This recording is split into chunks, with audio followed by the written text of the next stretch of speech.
Hi again. I was so excited about getting back to making videos and digging in the dirt yesterday that I neglected a few things I wanted to say.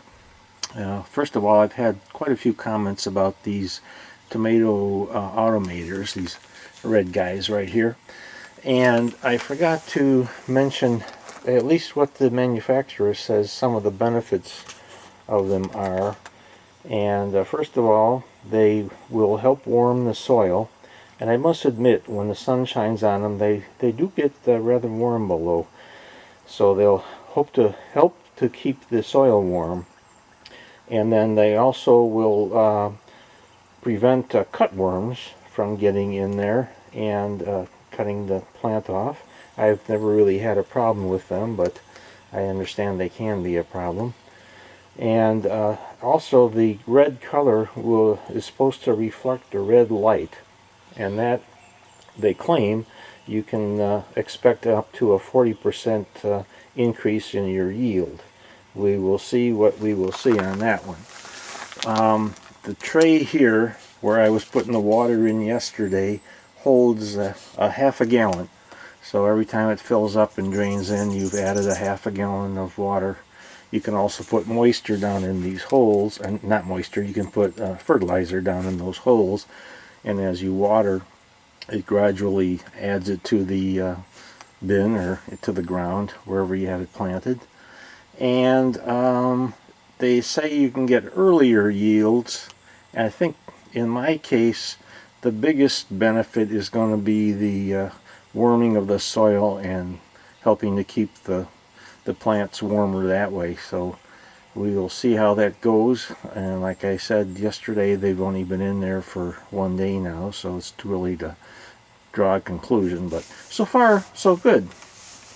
And the other thing I wanted to mention was on the potato plants, what I am doing a little different this year. Now, my original plan was to plant these in levels. In other words, put the first planting about 3 inches from the bottom.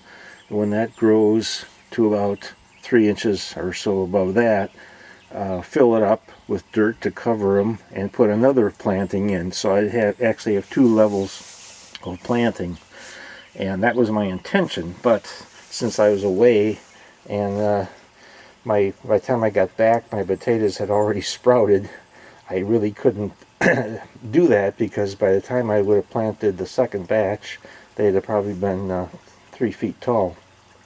But what I did do a little differently was, rather than plant them 3 inches up like I normally do, I planted them even higher. I planted them maybe about halfway as deep as what they are now. Maybe, what's that, maybe 5-6 inches up.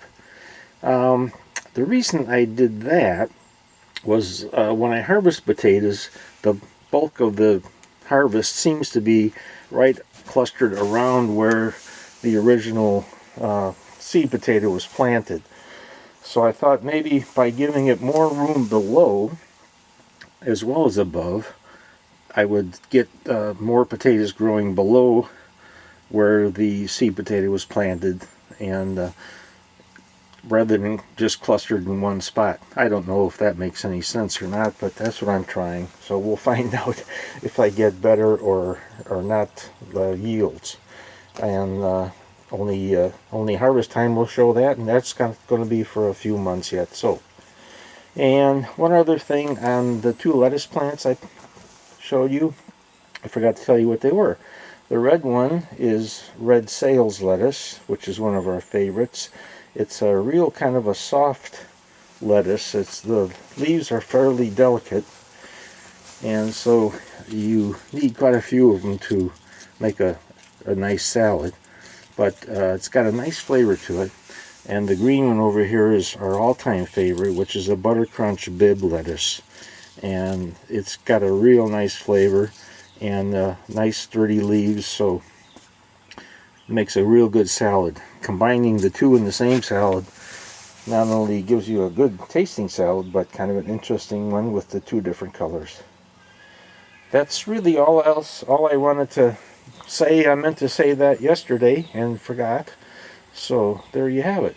Thank you for watching this short little video, and I'll see you next time with a little bit better results from some of these things. Hopefully I'll be able to show you some seed sprouting.